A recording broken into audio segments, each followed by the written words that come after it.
warahmatullahi wabarakatuh.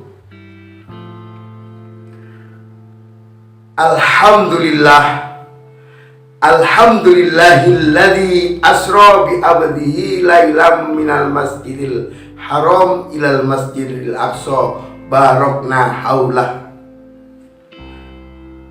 Asyhadu an la ilaha illallah wahdah la syarikalah wa asyhadu anna Muhammadan abduhu wa rasuluh la nabiyya ba'da. Allahumma sholli wa sallim ala sayyidina Muhammad ibn Abdillah wa ala alihi wa sahbihi ajma'in, amma ba'du. Semangat pagi para pemirsa yang dirahmati Allah Ta'ala. Di hari yang berbahagia ini, yaitu kita menjalani peringatan besar, yaitu Isra Mi'raj. Mengapa saya katakan peringatan besar? Karena peringatan ini menurut Nabi Muhammad adalah peringatan paling istimewa bagi diri Nabi Muhammad SAW. Kalau kita memperingati, contohnya memperingati hari ulang tahun kita peringati karena syukur kita atas kelahiran wujud kita ada di dunia, atau memperingati hari pernikahan karena bersatunya dua manusia, karena pernikahan ini suatu kenikmatan yang besar sekali, dan ada suatu kenikmatan yang mana seluruh antero jagat raya ini tidak bisa merasakan sebagaimana yang dirasakan oleh Nabi Muhammad SAW, yaitu tak kala beliau bertemu langsung di hadapan Allah Ta'ala dengan ruh dan jasad, bertemu langsung di hadapan Allah dan berkomunikasi langsung di tempatnya Allah, di mi'rajnya Allah, di arsy tempatnya Allah bertempat. Itu adalah suatu kenikmatan yang besar, yang mana semua makhluk tidak bisa bertemu dengan Allah kecuali Nabi Muhammad SAW. Itulah Nabi kita Muhammad SAW. Allahumma sholli ala sayyidina Muhammad. Para pemirsa yang dirahmati Allah Ta'ala, maka dari itu peringatan Isra Mi'raj adalah peringatan yang besar sekali bagi Nabi Muhammad, otomatis juga bagi kita umatnya Nabi Muhammad SAW. Para pemirsa yang dirahmati Allah Ta'ala, Nabi sebelum bertemu Allah dalam Isra dan Mi'raj ini tentunya mengalami proses kehidupan yang sangat berliku-liku dan bertahap-tahap, dari yang ringan sampai yang berat sekali. Kalau dibagikan, kalau dikelompokkan menjadi 3 kelompok, tak kala pertama kali Nabi berdakwah dengan diam-diam, Yaumul Khauf, jadi Nabi berdakwah diam-diam. Ini sebelum kemampuannya maksimal, Nabi berdakwah diam-diam. Kemudian setelah beberapa orang mengikuti beliau menjadi umatnya, Abu Bakar As-Siddiq, Khadijah Al-Kubra, kemudian Khalid bin Walid, dan beberapa orang yang tergolong as-sabiqunal awwalun, orang-orang yang pertama beriman kepada Nabi Muhammad SAW. Kemudian Nabi Muhammad menyampaikan dakwanya dengan diam-diam, sedikit-sedikit. Kemudian langkah kedua setelah Nabi Muhammad menikah dan berdakwah, itu berdakwanya dengan iklan, dengan terang-terangan. dengan terang-terangan di hadapan semua manusia di sekitar suku Quraisy di Makkah Al-Mukarramah. Dia terang-terangan menyampaikan, saya tidak senang dengan perbuatan syirik, saya tidak senang perbuatan kemungkaran, padahal di situ adalah tempat berbuat syirik dan tempat berbuat kemungkaran. Mereka menyembah Lata dan Uzza, menyembah berhala-berhala, dan setiap rumah mempunyai berhala-berhala untuk disembah. Nah, itu oleh Nabi Muhammad SAW diingatkan dan tidak senang terhadap amalan-amalan itu. Tentunya para pemirsa, tentangan dan ancaman dan permusuhan sering terjadi pada Nabi Muhammad SAW. Karena itu Nabi Muhammad tetap teguh memperjuangkan dengan ketika hari Ihlan menyampaikan kebenaran dengan terang-terangan ini. Dia dibantu oleh pamannya Abu Thalib, karena pamannya adalah seorang gubernur, kalau di sini seorang pimpinan, seorang wali kota di kota Mekah tersebut. Mereka tidak berani. Terus istrinya yang mendukung, yaitu Khadijah Kubro, mengatakan bahwa beliau Khadijah itu adalah seorang pengusaha yang kaya raya, dengan dukungan dananya membantu Nabi Muhammad. Akan tapi para pemirsa, dalam perjalanan waktu Nabi Muhammad di hari Ihlan itu, paman yang membela beliau meninggal. Bahkan pamannya belum sempat beriman kepada Nabi Muhammad dan kepada Allah Ta'ala, masih mengikuti ajaran jahiliyah, meninggal. Nabi Muhammad mengalami Amul Husn, hari sedih, di mana pamannya meninggal. Kemudian istrinya yang mendukung secara materi dan psikologi Nabi Muhammad ketika berdakwah juga meninggal.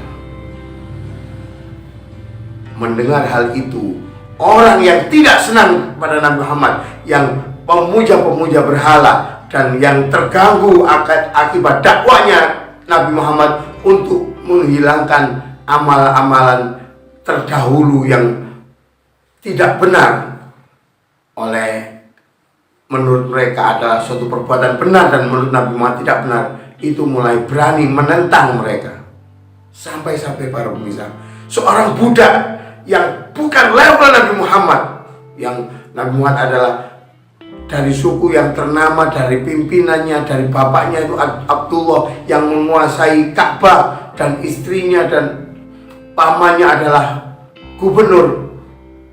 Seorang budak berani menginjak kepala Nabi Muhammad. Itu hari-hari yang sangat sedih sekali. Embargo, di stop perdagangan semua yang dimiliki oleh Nabi Muhammad.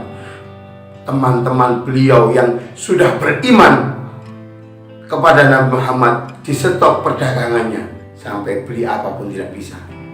Transaksi perdagangan pokoknya yang dari Muhammad, dari golongannya Nabi Muhammad, dari umatnya Nabi Muhammad, kita stop, jangan mau berjualan dengan mereka. Akhirnya Nabi Muhammad makan makanan yang seadanya. Sampai suatu ketika Nabi Muhammad mendapat kabar dari sahabatnya, di Taif itu ada kelompok yang mau beriman kepada kita, mari kita ke sana. Nabi Muhammad dengan bersusah payah, yang jalannya adalah 3 km lebih, dia berjalan kaki. Melalui perjalanan itu berat sekali. Akan tapi ternyata para pemirsa, ketika sampai di Taif, ternyata orang yang tidak suka kepada Nabi Muhammad itu sudah mengabarkan lebih dahulu. Jadi Muhammad itu kalah cepat dengan mereka. Dan akhirnya apa terjadi? Belum sampai di sana, Nabi Muhammad dilempari batu, dikatakan pembohong, pendusta, nabi palsu, semua yang dikatakan kepada Nabi Muhammad. Oleh karena itu Nabi akhirnya tidak jadi ke Taif, di bukit itu kemudian turun lagi, dilempari batu dengan kepala berdarah-darah. Sampai suatu ketika Nabi Muhammad di celah-celah pegunungan Taif itu, karena bersumber dari lemparan-lemparan para pemuda-pemuda dan anak-anak yang tidak senang kepada Nabi Muhammad ke persembunyi buatan ditemui oleh malaikat Jibril. Wahai Muhammad, wahai Nabi Muhammad, aku akan membalikkan gunung Taif ini. Apakah engkau setuju? Nabi Muhammad karena mempunyai sifat harisun alaikum, haris, sifat kasih sayang pada manusia yang semangat untuk berdakwahnya kuat, mengatakan jangan Nabi Muhammad, jangan Jibril, mereka itu orang yang tidak tahu, anaknya mungkin beriman kepadaku, mungkin dia tidak beriman, mungkin anaknya beriman. Oleh karena itu akhirnya Nabi Muhammad kembali ke Mekah. Dia berdoa, munajat, meminta ampun kepada Allah Ta'ala atas kelemahannya untuk berdakwah, untuk menyampaikan kebenaran. Kemudian malaikat Jibril datang lagi. Kemudian ayat Isra Mi'raj ini turun. Subhanalladzi asra bi abdihi lailam minal masjidil haram ilal masjidil aqsa barakna aulahu linuriyahu min ayatina. Maha suci Allah yang telah menjalankan hambanya dari Masjidil Aqsa ilal Masjidil Haram, yang terdapat di sana keberkahan. Perlu diketahui para pemirsa yang bermanfaat, kejadian Isra Mi'raj ini adalah kejadian ruh dan jasad. Jika kita mengingkari berarti tidak beriman kepada Al-Quran yang mengatakan Subhanalladzi asra bi abdihi lailam minal masjidil haram ilal masjidil aqsa barakna haula. Kita tidak beriman pada Al-Quran yang mengatakan Nabi Muhammad adalah dijalankan oleh Allah Ta'ala, bukan mimpi. Dan ruh dan jasad, meskipun tempat duduk Nabi Muhammad masih hangat, sampai kembalinya ke tempat duduk itu lagi dalam keadaan masih hangat, tapi Nabi Muhammad tidak mimpi. Allah menjalankan Nabi Muhammad. Ibaratnya kita dari Jakarta ke Surabaya, dikatakan gak mungkin kita Pak Danur jalan dari Surabaya ke Jakarta cuma 1 detik. Bisa jadi karena Pak Danur dijalankan oleh pesawat Garuda. Nah, ini yang jalankan bukan makhluk, tapi Allah Ta'ala yang menciptakan semuanya, bahkan yang menciptakan waktu. Allah yang menciptakan waktu, tempat, semuanya itu adalah Allah yang menciptakan. Langit, bumi, sehingga bahkan surga neraka adalah Allah yang menciptakan. Kalau yang sudah menjalankan Allah, maka secara logika tidak mungkin hal seperti itu tidak terjadi. Sangat mudah sekali Allah menjalankan Nabi Muhammad. Subhanalladzi asra bi abdihi. Mengapa? Abdihi itu adalah kedudukan paling tinggi yang diberikan Allah kepada makhluknya sebagai hambanya. Nabi Muhammad itu adalah hambanya, bukan itu adalah orang di luar batas kemampuan manusia, tapi cuma seorang hamba, tapi diberi kemuliaan Allah untuk Isra dan Mi'raj melalui perjalanan ruh dan jasad. Setelah Isra dari Masjidil Haram ke Masjidil Aqsa, Nabi Muhammad bertemu semua nabi dan semua rasul. Ribuan nabi dan semua rasul. Mereka menyambut datangnya Nabi Muhammad di Masjidil Aqsa dengan ruh dan jasad. Tidak dengan nyawa saja, tapi dengan ruh dan jasad, dengan tubuhnya. Dan nabi-nabi itu semua dihidupkan lagi oleh Allah dengan ruh dan jasad. Bertemu Nabi Muhammad dan bisa menyambut Nabi Muhammad. Dan sebagai suatu keistimewaan Nabi Muhammad, penetapan keistimewaan Nabi Muhammad yang tadi Nabi Muhammad Isra dengan yang perlu kita ketahui dengan ruh dan jasad. Kemudian ketika di Masjidil Aqsa, dia bertemu semua nabi dan rasul. Mereka semua menyambut nabi dan menjadikan imam sholat, dan nabi menjadi pimpinan sholat, mengajak nabi-nabi lainnya menjadi makmum. Ini menunjukkan Allah memberikan keputusan nabi adalah Ra'isul Anbiya wal Mursalin, pimpinan para nabi dan rasul. Kalau tanpa Isra Mi'raj ini kita tidak tahu nabi itu kedudukannya apa. Dari sini dia menunjukkan dia adalah pimpinan para rasul seantero jagat ini. Mereka mengikuti gerakan nabi ketika sholat. Para pemirsa yang dirahmati Allah Ta'ala, Nabi Muhammad itu adalah seorang yatim piatu, ummiyin, tidak bisa membaca, dan dia itu adalah tidak mempunyai ayah, bahkan di dalam kandungan masih sudah tidak mempunyai ayah. Dan dia itu termasuk manusia biasa, akan tapi oleh Allah hanya seorang hamba Allah, dan tapi oleh Allah Ta'ala dijadikan Ra'isul Anbiya, pimpinan para nabi dan rasul. Perlu kita ingat, nabi itu rohnya oleh Allah diciptakan terdahulu sebelum makhluk yang ada di seantero jagat ini diciptakan. Allah menciptakan rohnya Nabi Muhammad. Kemudian Allah melengkapi yang ada di seantero jagat ini, surga, neraka, sampai manusia, bumi, langit, semuanya diciptakan oleh Allah untuk melengkapi datangnya Nabi Muhammad ini. Akan tapi perlu kita ketahui, Nabi Muhammad diutus Allah sebagai nabi utusan terakhir, karena dia membawakan risalah yang paling paripurna, paling sempurna, paling komplit, yaitu Al-Quranul Karim. Dan setelah itu tidak ada nabi lagi.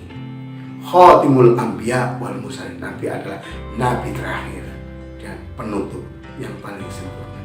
Alhamdulillah, beliau adalah nabi kita yaitu Muhammad sallallahu alaihi wasallam. Allahumma sholli ala sayyidina Muhammad.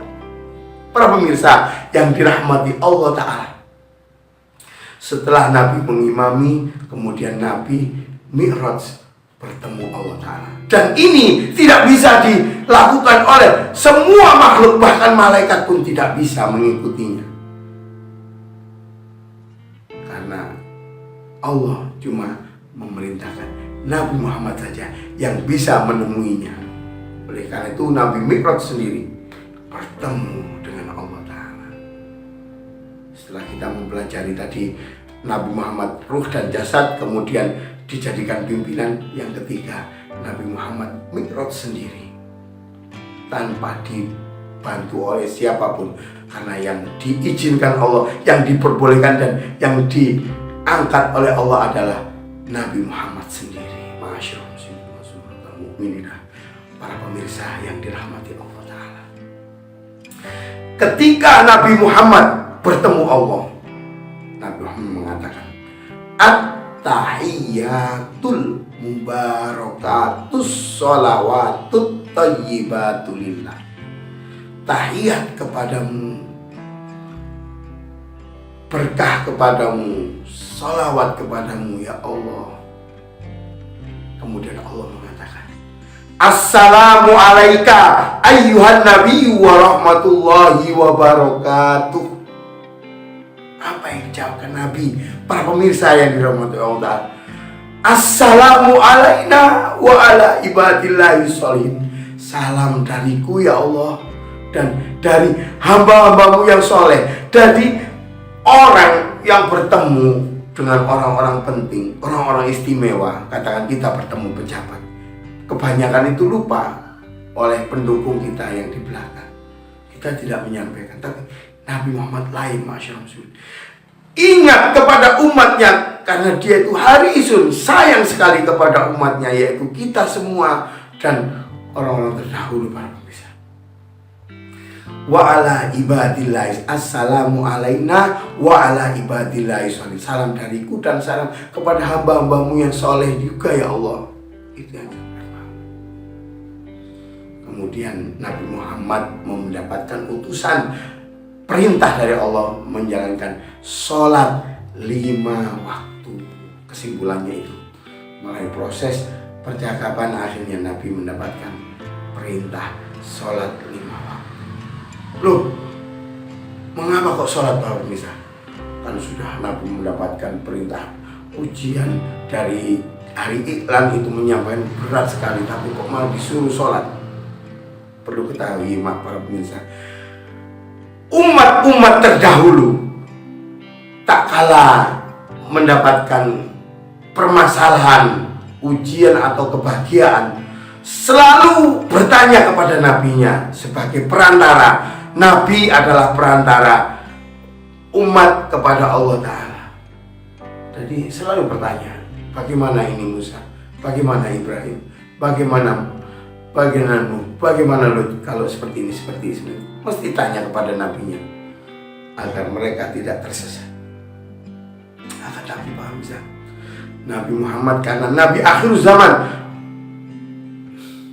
Khatamul Anbiya wal Mursalin, beliau diberi Allah alat bagi umatnya untuk mi'raj seperti Nabi Muhammad, bertemu Nabi seperti Nabi Muhammad kepada Allah Ta'ala melalui sholat 5 waktu ini.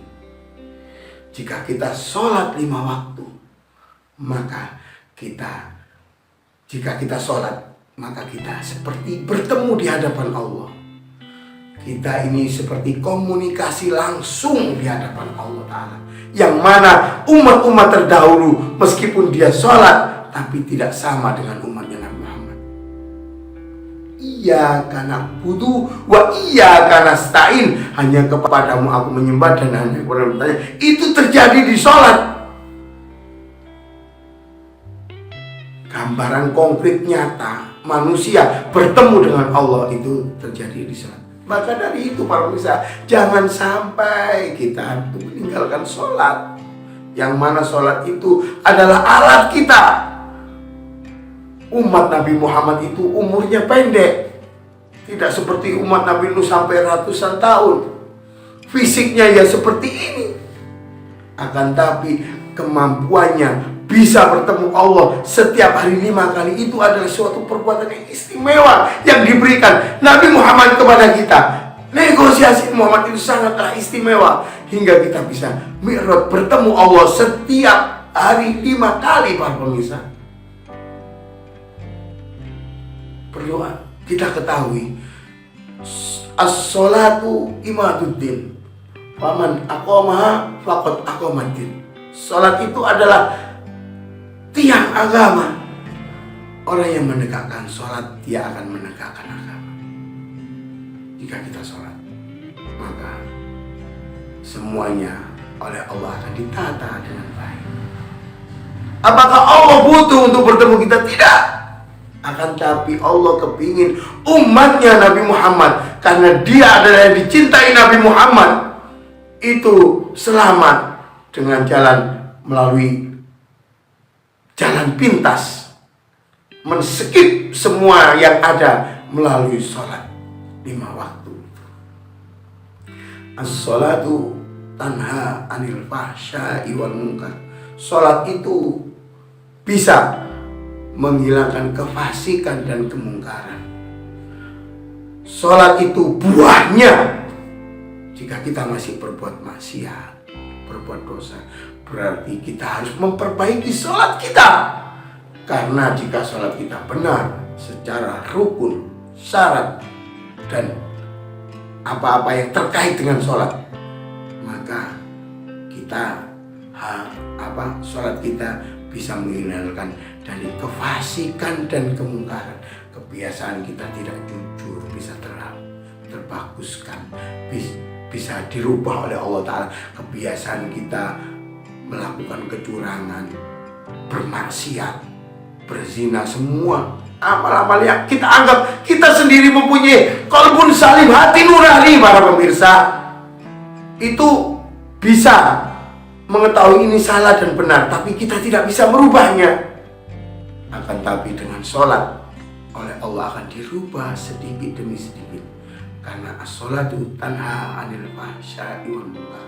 Kata Nabi, bisa menghilangkan kefasikan dan kemungkaran. Kita khusyuk kepada Allah Ta'ala. Kita ini adalah manusia berbatas, para pemirsa. Seberapa hebat diri kita, seberapa kaya diri kita, seberapa tampan diri kita, seberapa tinggi jabatan kita. Akan tapi para pemirsa, perlu kita ketahui, kita ini berbatas. Dia pun pasti akan menemui kematian.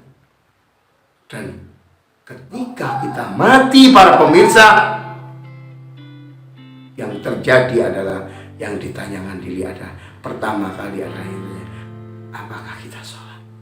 Sholat yang pertama. Setelah kita ditanya keimanan kita, maka kita ditanya kepada apakah kita sholat. As-sholatu ila sholati mukaffiratun bainahuma. Sholat duhur asar, antara duhur dan asar itu menghapuskan dosa. Asar maghrib menghapuskan dosa dari asar ke maghrib. Maghrib ke isya menghapuskan dosa dari maghrib ke isya. Isya ke subuh menghapuskan dosa dari antara isya ke subuh. Subuh ke zuhur menghapuskan dosa-dosa dari zuhur ke asar. Zuhur ke asar dihapuskan lagi. Jadi mukaffiratun bainahuma, menghapuskan, menutup. Bayangkan, kita mungkin akan dijanjikan karena sesuai dengan apa yang disampaikan Nabi, kita akan masuk surga dengan mengucapkan la ilaha illallah Muhammad Rasulullah. Tapi di surga ada tempat yang wangi. Tak kala kita masuk ke dalam yang disampaikan Nabi adalah jika kita banyak dosanya, maka tubuh kita berbau dan berbau busuk. Fajir, tubuh kita berbau busuk. Tapi jika kita tekun menjalankan sholat duhur, asar, maghrib, maka seperti mandi dalam sehari 5 kali. Apakah kita bau yang ada tubuh kita tidak hilang? Tentunya setiap mandi kita bersabun, memakai sabun, melakukan apa yang ada di dalam sholat tersebut, menjadikan kita menjadi bersih lagi. Duhur ke asar. Itulah keistimewaan sholat 5 waktu yang didapat dari Isra Mi'raj Nabi Muhammad SAW. Para pemirsa yang dirahmati Allah Ta'ala, marilah kita maksimalkan sholat ini. Karena inilah alat kita yang utama untuk menyelamatkan kita ketika di hadapan Allah. Kita semua bakalan mati, para pemirsa. Hati-hati. Jangan percaya diri dengan umur kita masih muda. Jangan percaya diri dengan jabatan kita. Jangan percaya diri kepada kekayaan kita. Karena itu akan kita tinggal. Kita cuman 1-2 meter tanah yang kita tempatin. Keluarga kita asalnya menangis tak kala kita meninggal. Akan tapi mereka semua meninggal. Yang ada adalah kita dan amal perbuatan kita. Dan amal perbuatan kita yang paling pokok setelah kita beriman, yang paling pokok adalah sholat kita. Jika kita sholat, bagaimana? Kita di sini cuma sebentar, para pemirsa. Cuma sebentar, para pemirsa.